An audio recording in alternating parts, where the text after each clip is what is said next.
오늘은 좀 귀중한 말씀을 전하도록 하겠는데, 우리 권사님이 기도할 때도 지금 코로나 이후로 회복 안 된 것들을 두고 이야기를 했지 않습니까? 여전히 교회들도 회복하기 위해서 발버둥 치고 있는 것 같아요. 그런데 저는 느끼는 바가 뭐냐면, 코로나가 우리에게 우리의 자신들의 모습을 점검하기 위한 계기를 제공을 했다라고 생각을 합니다. 여러분, 코로나 다시금 한번 생각해 보세요. 우리가 느껴보지 못하였던 두려움을 우리에게 줬어요. 그 두려움 때문에 감염병에 걸린 사람들은 격리하게 되었고, 더 나아가서 감염병에 걸리지도 않은 사람들을 나라에서 통제하기 시작했죠. 그 결과 어떤 일들이 일어났죠? 교회들도 예배의 제약을 받게 되었고, 기독교가 생명처럼 여기던 교회에서 드리는 예배가 무너지게 됐습니다. 우리는 그 시기를 회상해보면 참으로 무식할 정도로 예배를 생명처럼 여기고 지키려고 발부둥 쳤다라는 것을 알 수가 있죠. 정말 잘 지냈다라고 봅니다. 그런데 우리가 여기서 한 단계 더 성장을 하려면 다음에 닥칠 고난, 핍박도 한번 내다봐야 되지 않을까, 그런 생각을 합니다. 여러분, 코로나가 닥칠 줄 알고 닥쳤습니까? 아니죠. 말세가 다가오면 이 핍박이 더더욱 강해진다고 합니다. 국가에서뿐만이 아니라 사상들, 그리고 전쟁과 이게 전쟁과 이제 기근, 전염병들이 계속 말세 때문에 더 다가온다라고 했는데, 우리가 거기에 대한 대비를 해야 됩니다. 그러면 여러분이 교회를 이끌어가는 사람이라고 가정을 한다면, 우리 교회가 잘못됐다라는 부분들이 아니라 우리 교회가 코로나도 훌륭하게 지낼 만큼 한 단계 더 성장을 했는데, 그러면 우리가 그 환란을 잘 극복해 나가기 위해서 더 건강하고 더 성경적인 교회로 우리 교회가 그렇게 변화되기를 원하면서 그림을 그려야 되지 않는가 라고 저는 생각을 합니다. 여러분 한번 생각해 보세요. 대한민국 교회에게 가장 영향력을 끼쳤던 그것을 구해보라라고 하면 저는 제자훈련이라고 봅니다. 구역 모임이라고 봅니다. 왜 제자훈련 어디서 나왔습니까? 사랑의 교회 옥하는 목사님한테 나왔어요. 구역 모임 어디서 나왔습니까? 저 조영기 목사님 수복음 교회에서 나왔거든요.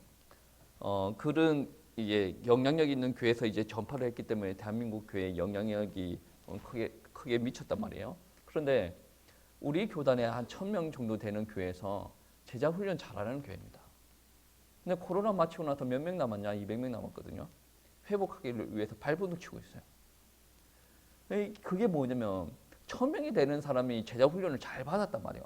근데 남는 사람이 200명이라는 말은 지식적으로 들어오는 성경 공부가 삶으로 고스란히 연결되지 못했다라는 것을 두고 이야기합니다. 내가 들어서 아는 것과 내가 순종하고 나아가는 것은 별개의 문제예요. 완전 다른 문제다, 차원이 다른 문제라고 할 수는 없어요.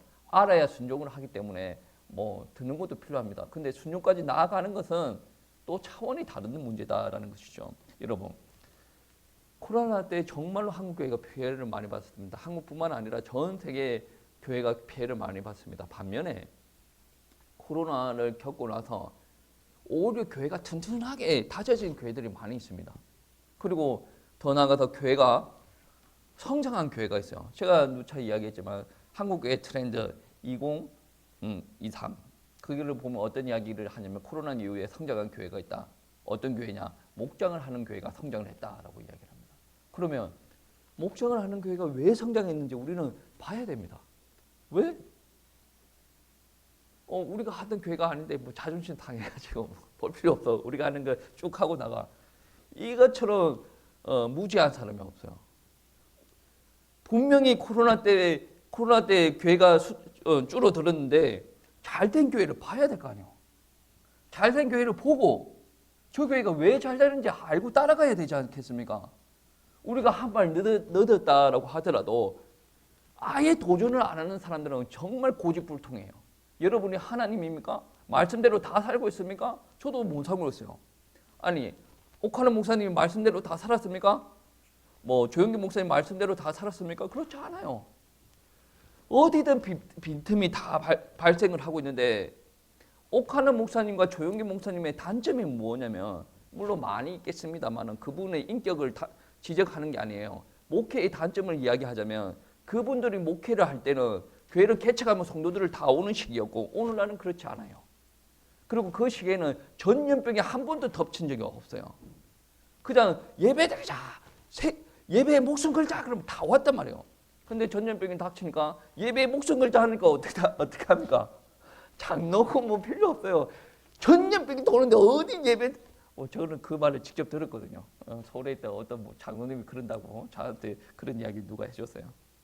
근데 목장교회는 전염병에 버텼어요. 더 견고해졌습니다. 더 성장했습니다. 왜 그들이 성장을 할 수 있었을까요? 그들의 정책성 문제예요. 다른 사람들이 교회를 생각하는 것과 목장 교회가 교회를 생각하는 기본적인 그림이 달랐어요. 목장을 하는 교회는 보면 우리는 신약 교회를 따라간다라는 생각 자체가 엄청나게 강했어요. 성경이 그렇게 말을 하면 우리는 순종하고 따라가겠다라는 것이 무식할 정도로 강했습니다. 그런데 제가 이번에 목장을 탐방하면서 느낀 게 뭐냐면 제가 무식하다라고 논할 정도의 문제가 아닙니다. 왜? 목장 잘 되는 교회를 가봤는데 저보다 학벌 좋은 사람들이 엄청나게 많아. 근데 무식하게 순종을 하고 나갑니다. 근데 참으로 재미난 게 뭔지 아십니까? 그렇게 순종하고 나가는데 하나님께서 역사를 엄청나게 크게 하십니다. 그리고 큰 축복을 받아 누리더라고. 그래서 저는 생각을 했습니다. 우리 교회 성도님들이 큰 축복을 못 받는 이유는 목사가 강력한 순종을 요구하지 않아서 그런가 한번 회개하는 시간들을 또 가지고 있었습니다. 분명 오늘 말씀에서도 그러는데 누가 형제인지 자매인지 어머니인지 이야기합니다. 오늘 말씀 봤죠? 내 아버지 뜻대로 하는 자가 내 형제요 자매요 어머니라. 내 아버지의 뜻대로 사는 사람들이 하나님 안에서 가족이다라는 거예요.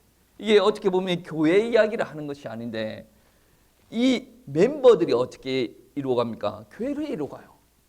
이 멤버들이 따로 흩어지는 것이 아니라 이 멤버가 그대로 교회로 이어진다는 거죠. 그러면 교회는 무엇입니까? 교회는 곧 가족 공동체라는 것을 이야기합니다. 교회는 가족 공동체가 되어야 됩니다. 가족은 어떻습니까? 내게 내 거고 너게 너 거고 이게 아니죠. 내 거 너 거 아니요. 내 거도 내 거고 너 거도 내 거고 내 거도 네 끼고 네 끼도 네 끼고 그렇지 않습니까? 가족 공동체였다. 그런데 여러분 한번 생각해 보세요.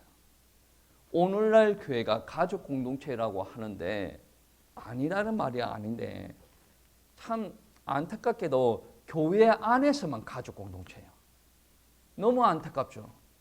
그리고 대부분 활동이 교회 건물 안에서 이루어집니다.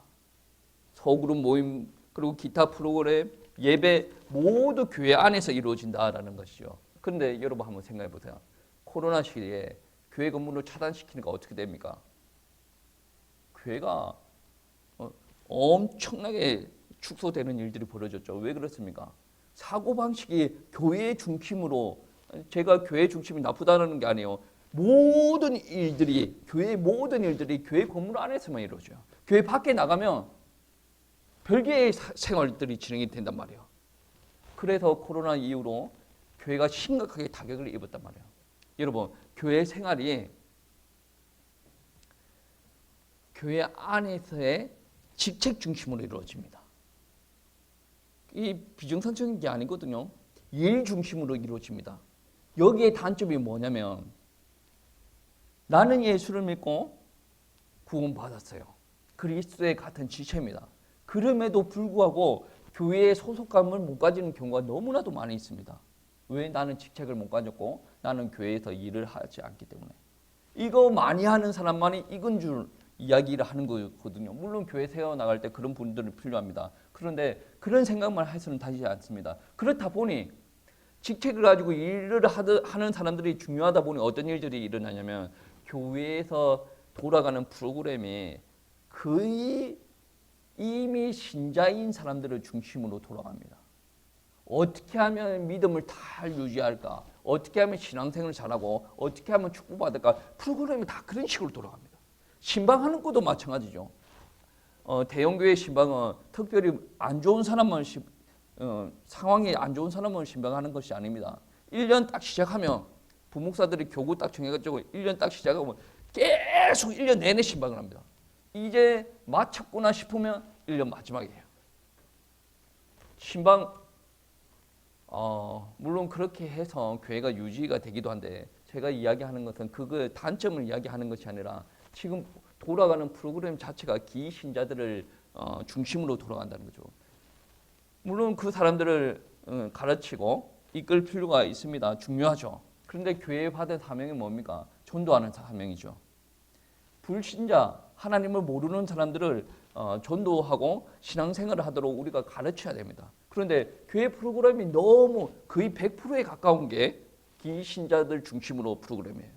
선교 여행도 마찬가지예요. 어떻게 보면 선교지를 위한 것처럼 보이는데 우리 교회 성도님들이 선교를 체험할 수 있도록 국내 선교도 도와주는 거 다른 교회를 도와주는 것 같은데 우리 성도들이 국내 선교에 책임감을 가질 수 있도록 너무 비판적이기도 한데 그렇게 받아들일 수가 있는 거예요. 그렇다 보니 기존 신자들이 와서 정착하기가 너무나도 쉽지 않은 거예요. 저는 그런 거를 바라보면서 우리 교회도 기도하게 되었다라는 겁니다. 여러분, 제가 교회 중심을 비판하는 게 아닙니다. 교회 중심적으로 돌아가야 돼요. 왜 그러냐면 하나님의 편재성을 이야기하지 않습니까? 나는 하나님 앞에 예배 드립니다. 집에 들어놓아가지고 예배 띵까띵까. 하나님의 편재성이 어떠냐면 하나님께서 약속하신 그 공간에 그 시간에 하나님께서 임재하시고 역사하시는 거예요. 그래서 교회 안에서 예배드리고 교회 안에서 기도하는 게 엄청나게 중요한 겁니다. 그게 없어지는 사람들은 그 사람들의 삶은 하나님께서 이끄시는 삶에서 조금 거리가 멀어지기 시작합니다. 코로나가 몇 년이죠? 3년. 3년이니까 그냥 교회 안 나가도 되겠다. 하나님의 편재성을 경험하지 못한 사람들이에요. 분명히 신앙생활은 하나님의 편재성을 중심으로 돌아가야 돼요. 하나님께서 우리가 있는 곳에 임재하여 주시옵소서. 찬양도 그렇게 하지 않습니까? 편재성. 그런데 제가 지적하고 싶은 것은 무엇이냐면 교회 중심대로 신앙생활을 해야 되는데 교회 중심으로만 신앙생활 하는 게 여기서 문제다는 거죠. 우리가 살아가는데 교회 일주일 동안 기준으로 보면 교회에서 몇 시간을 보낼까요? 여러분 한 10% 보냅니까? 교회에서 보내는 시간은 주일 내내 교회에 있는 사람들은 조금 퍼센테이지가 높겠지만 교회 안에서 보내는 시간이 10%도 안 되는 사람들인데 우리 신앙생활 전체가 교회 안에서만 이루어진다고 한다면 엄청난 핸디캡. 한국말이 뭐지? 갑자기 생각이 나네. 엄청나게 불리함을 우리가 안고 가는 거예요. 우리가 신앙생활을 교회 안에 가둬둬 버리면 우리가 교회 밖에서 누릴 수 있는 부분들이 너무나도 풍성하고 무궁무진하고 많은데 그러나 그러한 하나님의 역사를 닫아버린다는 거죠. 나는 주일날 교회 나가서 됐지 않아. 그만큼의 하나님의 역사. 그걸로 나는 충족하지 못한다, 만족하지 못한다라고 그런다면 하나님의 역사를 더더욱더 차지하겠죠. 한 번의 예배로 만족하지 못하는 사람들은 은혜로운 사람이에요. 다윗이 그랬지 않습니까? 자기 왕궁에서 지내는 것보다 주의 전에서 지내는 게 훨씬 낫다라고 이야기하지 않습니까? 여러분, 분명히 가족 공동체를 예수님께서 지향하셨는데 예루살렘 교회도 가정에서 모였습니다. 사도행전 2장 46절 47절 말씀해 보시면 어떤 말씀이냐면 집집이 돌아가면서 빵을 떼며 순전히 마음으로 음식을 먹고 하나님을 찬양했다. 집집이 돌아가면서 그런 일을 했다라는 거죠. 예루살렘 교회가 그렇게 했다라는 거고 로마 교회도 마찬가지입니다. 16장 말씀해 보시면 16장 3절 말씀입니다. 너희는 그리스도 예수 안에서 나의 동력자들인 브리스길라와 아굴라에게 문안하라. 여기 큰 의미가 있다는 것을 여러분 아셔야 됩니다. 브리스길라와 아굴라에게 문안하라. 그리고 5절 말씀해 보시면 또 저희 집에 있는 교회도 문안하라. 내가 사랑하는 에베네도 그리고 블레곤 헤메 아니죠. 에벤네도에게 문안하라. 그는 아시아에서 그리스도께 처음 맺은 열매니라. 그리고 14절 말씀해 보시면 아슨 그리스도와 블레곤, 헤메, 바르도로바, 허마 그들과 함께 있는 형제들에게 문안하라. 그리고 15절 말씀에도 빌로로고와 율리아 그리고 네레오 그의 자매 올lum바와 그들과 함께 있는 모든 성도에게 문안하라. 여러분 보세요. 브리스길라 아굴라에게 문안하라. 어이구, 내 이럴 줄 알았다. 눈을 뜨시오. 중요한 대목을 이야기를 해. 눈을 뜨시오.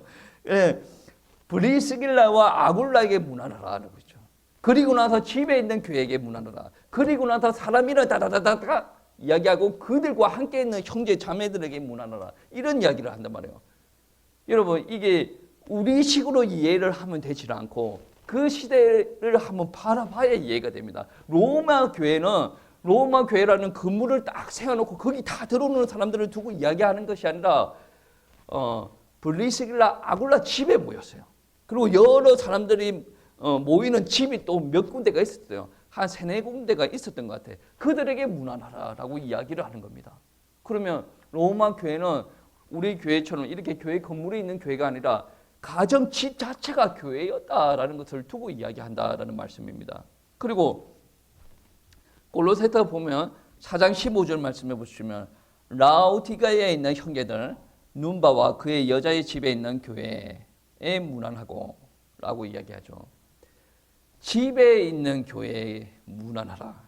이거는 개역 개정이고 새 번역 성경을 보시면 어떤 게 있냐면 집에서 모이는 교회라고. 여러분에게 새 번역이 익숙합니까? 개역 개정이 익숙해요? 여러분이 보는 책이 개역 개정입니다. 알고 보셔야죠. 근데 개역 개정에 보면 감람산이라는 게 있어요. 예, 나오죠. 여러분 자주 들었죠. 근데 목사님들이 감람산을 설교할 때 항상 이야기하는 게 있습니다. 올리브가 많이 맺히는 산이다. 올리브가 있는 산이다. 근데 새 번역에 보시면 어떻게 나와 있는지 아십니까? 올리브 산이라고 표현합니다. 개역 개정을 보면 이거를 이해하려면 부연 설명이 계속 들어가야 됩니다. 왜 그런 줄 아십니까?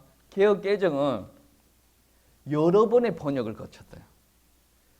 히브리어, 헬라어가 라틴어가 또 영어로, 중간에 독일어도 거치고, 그리고 그 영어가 또 중국으로 넘어서 중국어로 거치고, 그 중국어가 또 한국어로 거치면서, 여러분, 번역이 한 번 거치면 어떤 일들이 일어나는 줄 아십니까? 오해의 소지가 있게 번역이 됩니다. 지금 개역 개정이 있고 나서 출애굽기 3장 말씀에 피제사라는 단어, 제사인데 피제사라는 의미가 빠졌어요. 물론 개역 개정이 잘 번역이 된 것은 있겠지만 번역되면서 계속 오류가 발생한단 말이에요. 근데 새 번역은 무엇이냐면 영어를 보고 번역하거나 중국어를 보고 번역하는 게 아니라 원어 자체를 보고 번역한 겁니다. 헬라어를 보고 번역을 하고 히브리어를 보고 번역한 거예요. 그러면 우리가 이 성경을 보면 귀 있는 자들은 들으라 막 그래 좀 고체로 좀 표현을 해야 우리는 무엇을 느낍니까? 성경을 읽는 맛이 느껴지지 않습니까? 근데 새 번역은 어떻습니까? 하나님께서 이렇게 말씀하셨습니다. 엄청나게 요즘식으로 이야기하지 않습니까? 그 말은 무슨 말이냐면 요즘 사람들이 성경을 읽지 않습니까? 요즘 사람들이 잘 이해할 수 있도록 번역을 했다. 그러니까 개역 개정에서는 집에 있는 교회. 새 번역은 이걸 어떻게 번역을 했냐면 집에 모이는 교회. 제가 느끼기에는 집에 모이는 교회, 집에서 모이는 교회가 더 이게 확 와 닿는다는 거죠. 여러분, 초대교회는 상황적으로 어쩔 수 없이 집에서 모이게 됐습니다. 여러분 유대교 예루살렘의 상황을 한번 보세요. 예수님 믿는다고 십자가에서 잡아 죽였어요. 그렇죠? 예루살렘 성전을 차지하고 있는 사람들 누굽니까? 유대인들이죠. 예수쟁이라고 하는 사람들이 성전을 찾아가서 예수를 위한 찬양을 하면 어떻게 됩니까? 바로 끌려가게 되겠죠. 그러니까 어디에서 모였습니까? 숨어 들어가서 마가 다락방에 모인 거죠. 로마 교회도 마찬가지입니다. 예수를 믿는다라고 하면 잡아가니까 건물을 세워놓고 그렇게 모이기보다는 집에서 모이기 시작했다. 골로새 지역도 마찬가지고. 그런데 어느 순간부터 집에서 모이는 것이 사라졌습니다. 왜 그렇습니까? 로마가 기독교를 국교로 선포를 했습니다. 그러니까 가정에서 예배 드릴 필요가 없죠. 그냥 로마에서 건물을 지어주고 여기 다 와서 예배 드리라. 그러면 이제 숨어서 예배 드릴 필요가 없어요. 가정에서 숨어. 지하 교회에서 지하 동굴에서도 예배 드릴 필요가 없어요. 다 나와서 예배 드리면 됩니다. 그리고 고린도 교회에서 문제가 생긴 게 무엇입니까?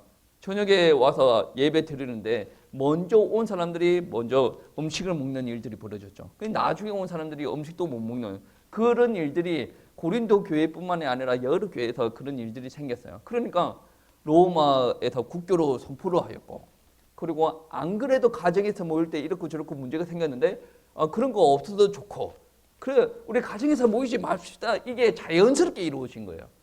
그런데 참 신기하게도 핍박 받을 때 로마 치하 안에서 핍박 받을 때는 힘이 있었어요. 가정에서 모이지 않고 다 이렇게 교회에 불러가지고 예배 드리니까 힘이 떨어지기 시작했어요. 참된 교제가 사라지기 시작했어요. 여러분, 가정에서 모일 때 나도 모르게 끈끈함이 생깁니다.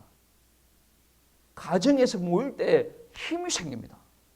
교회에서 생활할 때 가정에서 모이는 게 사라지면 힘도 사라집니다. 이거는 아셔야 돼요. 오늘날 교회가 힘이 없지 않습니까?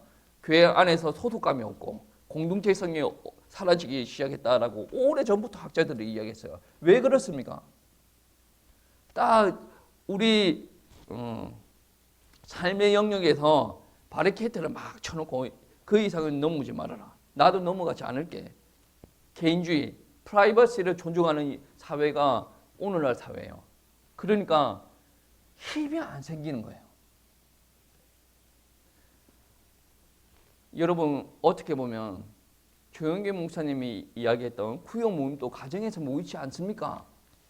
라는 이야기를 할 수가 있는데, 여러분, 구역 모임과 목장 모임은 완전 다릅니다. 가정에서 모이는데, 구역 모임은 거기 모이는 사람들을 가족이라 생각을 하지 않습니다.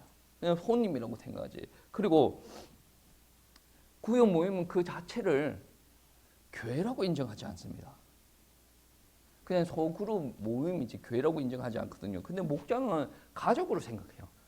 교회라고 생각합니다. 그리고 그 가족인 그 목장이 부흥을 하지 않습니까? 그러면 어떤 일들이 일어납니까?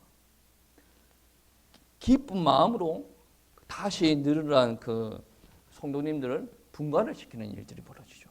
그리고 목장은 가족이라는 개념이 강하기 때문에 그 목장 모임에 부부도 동참을 하고 그 가정의 아기들도 같이 동참하는 일들이 벌어집니다. 여러분, 이거는 예수님의 가르침뿐만이 아니라 사도 바울도 어떻게 이야기하냐면 교회는 가족 관계가 유지가 되어야 된다라고 이야기를 하는데, 디모데전서 5장 말씀해 보시면 이런 말씀이 있습니다. 늙은이를 꾸짖지 말고 권하되 아버지에게 하듯하며 젊은이에게 형제들에게 하듯하고 늙은 여자에게는 어머니에게 하듯하며 젊은 여자에게는 온전한 깨끗함으로 자매에게 하듯하라라고 이야기를 합니다. 교회는 가족이라는 말이에요.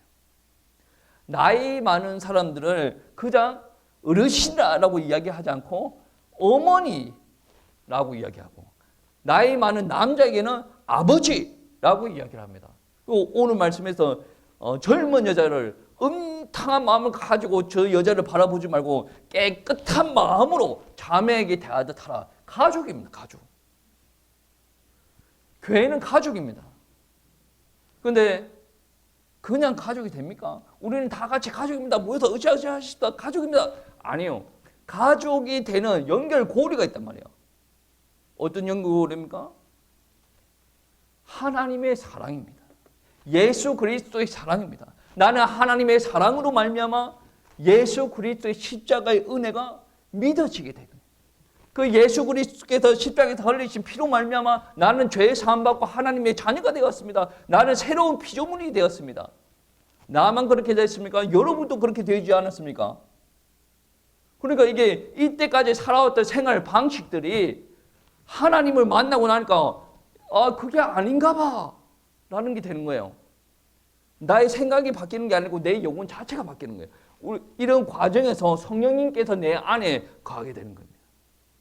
그러면서 내가 예전에는 정말로 이기적인 사람이었는데 하나님의 본질이 무엇입니까? 사랑이에요. 그 사랑이 나한테 들어오는 거예요. 사랑이 나한테 들어오니까 하나님을 잘 믿고 따라가면 어떤 일들이 일어납니까? 내 안에서 사랑이 계속 나오게 되는 거예요. 사랑의 결정체로 내가 계속 만들어지기 시작한다는 거예요. 내가 살아왔던 삶은 예전에는 나를 위한 삶이라고 느껴질 수도 있는데 근데 하나님께서는 계속 나를 위한 삶을 살아가지 말라고 이끌 수도 있는 거예요. 다른 방식을 하나님께서 요구하신다라는 거죠. 이게 되어진 사람들은 교회를 가족이라고 생각을 할 수가 있다라는 거죠. 이 말을 제가 4년 동안 이야기했는데 안 먹히더라고요. 근데 말만 들어서 되는 게 아니라 정말 말을 들었으면 행동으로 옮기고 여러분들끼리 만나는 공간이 바뀌어져야 되고 여러분 서로가 오고 가는 말이 달라져야 가족이라고 느끼죠. 저랑 유 집사님이랑 만약에 말을 하는 게 있어요. 근데 유 집사님이 엄마랑 이야기하는 게 있어. 너무 달라. 누구와 이야기하는 게 문제인지는 모르겠어요. 근데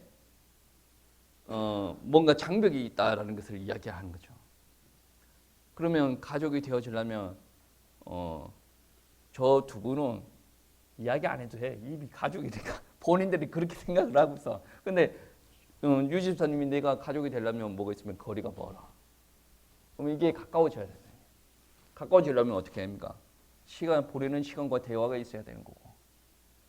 그냥 교회 안에서만 공유하는 시간들 말고 교회 밖에서 공유하는 시간들도 있어야 돼. 왜? 가족도 그렇지 않습니까? 교회 안에서만 시간 보내는 게 아니라 집에서도 보내고 애들과 놀러 갑니다. 그러면 놀이동산에도 같이 보내고 휴가 바다에도 같이 보내고 같이 보내는 공간들이 많아. 시간들이 절대적으로 많아. 그러니 우리의 생각과 개념과 우리의 마음가짐이 좀 바뀌려면 다양한 공간에서 만나볼 필요가 있다. 근데 성경에서 특히 이야기하는 것은 집에서 만나라 라고 이야기를 하는 겁니다. 여러분, 물론 초기 기독교 공동체, 1세기에 있었던 초대교회를 포함한 초기 기독교 공동체가 오늘날 21세기랑 상황이 많이 다릅니다. 상황적으로 많이 다르고 시간적인 언어적인 장벽 여러 가지 간격이 존재를 한다는 건데 근데 여러분 한번 생각해 보세요. 그 당시에 모였던 교회는 핍박 속에서도 사랑이 넘쳤고 성장을 해야 했고 복음이 증거가 되었다. 근데 그러한 교회를 지향하는 목장은 이번에 코로나를 덮치고 나서 이들도 서로를 위하고 사랑을 하고 교회가 성장하였다. 근데 나머지 속으로 모임을 하는 사람들은 교회들은 애를 먹고 있다. 많은 시공간의 차이가 있음에도 불구하고 같은 예수님의 가르침, 성경의 가르침을 고스란히 따라가는 교회들은 핍박이 있음에도 불구하고 그 믿음이 지켜졌다는 거죠. 오히려 복음이 증거되는 일들이 벌어졌다는 거죠. 그러면 우리는 무엇을 우리가 선택을 할 수가 있다라고 한다면 무엇을 선택하고 가는 것이 맞습니까? 아니 또 다시 코로나 28, 코로나 30, 코로나 78 이런 게 터져요. 그게 막 터졌을 때 또 이렇게 시름시름하고 또 교회가 이렇게 고난을 받고 교회가 줄어들어야 되겠습니까? 빨리빨리 해결해야죠. 이번에는 전염병일 수가 있고 이게 목사가 불신앙일 수도 있는데 다음에는 심각한 기근이 될 수가 있고 경제난, 심각한 전쟁이 일어날 수도 있단 말이에요. 그때를 대비해서 우리는 조금 더 성경적인 가르침을 따라 우리 교회를 세워갈 필요가 있다는 거죠. 예수님께서 이야기하셨고 사도들이 가르쳤던 그 교회의 모습들이 어쩔 수 없이 집에서 모이는 잠정적, 앞으로 교회 우리 밖에서 나가서 지으면 이 가정에서 모이는 교회는 없을 거다, 그런 교회의 모습이었는가? 어쩔 수 없는 그런 교회의 모습이었는가? 아니면 우리 신앙생활 할 때 가정에서 모이는 게 필요했던 것인가? 여러분 한번 선택해 한번 해보세요. 분명히 가정에서 모이면 많은 것을 감수해야 됩니다. 하나님을 안 믿는 사람들은 하기 힘들어요. 그런데 하나님을 믿고 성령이 임했어요. 하나님께서 사랑 주시고 기쁨이 넘쳐요. 감사가 넘칩니다. 평안이 넘칩니다. 나를 위하기보다는 상대방을 위하고 있어요. 그리고 내가 상대방을 위해서 조금 더 희생을 하려고 합니다. 사랑을 가지고 옆에 지체들을 위해서 기도하려고 합니다. 어느 순간에 내가 변화가 되었네? 어느 순간에 내가 내 거를 떼주는데도 기뻐하고 있네? 변화가 된 거예요. 그러면 우리가 교회에서 말고 다른 공간에서 모이는 것도, 가정에서 모이는 것도 가능하지 않을까? 이게 성경적인 가르침이라면 우리가 순종해야 되지 않겠습니까? 저는 그렇게 생각해요. 우리 사모님한테는 이야기 안 했는데 제가 언젠가는 내년에는 우리 권사님들, 장로님을 집에 한번 모시겠다 생각하고 우리 집 구석구석을 청소를 하고 있어요. 자주 청소하는 건 아닙니다. 일주일에 한 두세 번 마음을 먹고 여기 한번 청소했다, 저기 한번 청소했다가 우리 사모님이 너무 바빠. 지금은 몸 힘들죠. 너무 정신이 없이 스트레스도 많고 몸을 챙길 겨를이 없어. 그래서 제가 이렇게 계속 하고 있어요. 오늘 가서 월요일, 화요일 설교를 좀 준비를 하고 제 몸이 좀 허용이 되면 여기저기 한번 청소를 해볼까? 나름 생각을 하고 있어요. 이 설교를 듣는 우리 사부님은 속으로 경악을 하고 있겠지. 그런데 그런 생각이 듭니다. 제가 어디를 가서 목회를 하더라도 성도님들을 집에 초대해서 대화 나누는 그런 장면들을 식사 대접하고 차를 나누고 대화하는 것을 꿈을 꾸게 됐어요. 만약에 여러분 한번 보세요. 선교지 갔어요. 선교지 갔으면 그게 필요합니다. 제가 얼마 전에 호주를 갔다 온 선교사님 만났거든요. 호주 이야기하길래 그래, 호주를 가면 집에서 같이 음식을 나눠 먹고 이렇게 필요하겠다. 뭐 그런 생각이 들었는데 어떤 이야기를 들었냐면 선교사님이 너무 밥을 많이 해가지고 여기 관절염이 도지고 막 그런 이야기 하더라고. 제가 들은 생각이 선교를 아무나 하는 게 아니구나. 근데 제 소원이 그런 겁니다. 목사라고 해서 너무 성도 간의 거리를 딱 두니까 뭐가 힘드냐면 제가 힘들어요. 이건 제 스타일은 아니거든요. 제가 사교적인 사람은 아니에요. 그런데 뭐가 있냐면 나는 처음엔 누가 그랬어요. 목사는 설교만 하면 되지. 누가 저한테 그랬어요. 설교만 하는 목사 정말 힘듭니다. 여러분 안 해봤죠? 설교만 하는 목사 정말 힘들어요. 신방이랑 설교를 같이 하면 덜 힘들어. 여러분 이해를 못하겠죠? 설교만 하는 사람 정말 힘듭니다. 이게 내가 기도하고 이게 이 정리를 해가지고 전달을 한다고 하더라도 여러분과 제가 몇 미터 차이 안 나지 않습니까? 우리 김종현 전사님이랑 저랑 한 4m 정도 차이 나요. 이 4m가 극복이 안 돼. 이 4m는 그냥 물리적인 차이가 아닙니다. 정서적인 차이, 마음의 차이. 이 4m가 극복이 안 되면 아무리 설교를 오랫동안 하고 지게 한다고 하더라도 전달이 안 돼. 그럼 나는 뭐예요? 설교를 내뱉는 자판기에 지나지 않는 거예요. 나의 설교를 듣고 그 누구도 변하지 않는 사람. 목사 잘못이지. 너무 이 세상에서 목사만 하는 설교만 하는 목사 가장 불행한 사람이에요. 설교를 하는 이유가 뭡니까? 가르치고 변화시키기 위해서. 그 변화시키는 설득하고 변화시키는 과정 중에 뭐가 일어나야 됩니까? 목사가 삶을 보여줘야 되고 같이 살아야 되는 일들. 예수님께서 그렇게 했거든요. 목장이 그렇습니다. 같이 살면서 가정에서 보여주는 거예요. 그러한 사역들로 말미암아 회복되는 거죠. 설교만 하는 사람들은 고립됩니다. 외로워요. 인간적으로 말하면 외롭다는 거예요. 같이 하는 시간이 없어요. 여러분이 생각할 때는 설교만 하는 목사 참 편하겠다. 전혀 그렇지 않습니다. 회의가 느껴집니다. 내가 설교를 이렇게 하지 않습니까? 그러면 직장 생활하는 사람과 다름이 무엇인가? 회의가 없던다는 거예요. 여러분은 최선을 다해서 설교를 듣지만 설교만 하는 사람은 그렇어요. 그래서 저는 우리 성도님들과 조금 더 가깝게 지내고 싶고 삶을 공유를 하고 싶고 그래서 이런 이야기를 계속하는 거예요. 목장을. 근데 목장할 때 저는 이야기를 많이 안 합니다. 왜 이야기를 많이 안 하려고 노력합니다. 목장할 때는. 왜 그런 줄 아십니까? 목장할 때 여러분의 이야기를 듣고 싶어요. 여러분이 얼마나 고생하는지 듣고 싶어요. 그거를 알아야 제가 또 기도를 하지 않습니까? 그래야 더 가깝다고 느껴지는 거죠. 아니 성도 형편도 모르는 목사가 무슨 목사입니까? 그렇죠. 우리 좀 친해지십시다. 아니 별로 친해지기 싫은 사람이 있는데 우리 사모님은 이렇게 쳐다보고 나랑 안 친해지려고 아무리 그렇게 이야기해봐라 내가 현혹되는가? 우리 사모님 눈이 흰죽었다. 친해지십시다. 오늘도 오후에 나눔의 시간들이 있는데 좀 친해지십시다.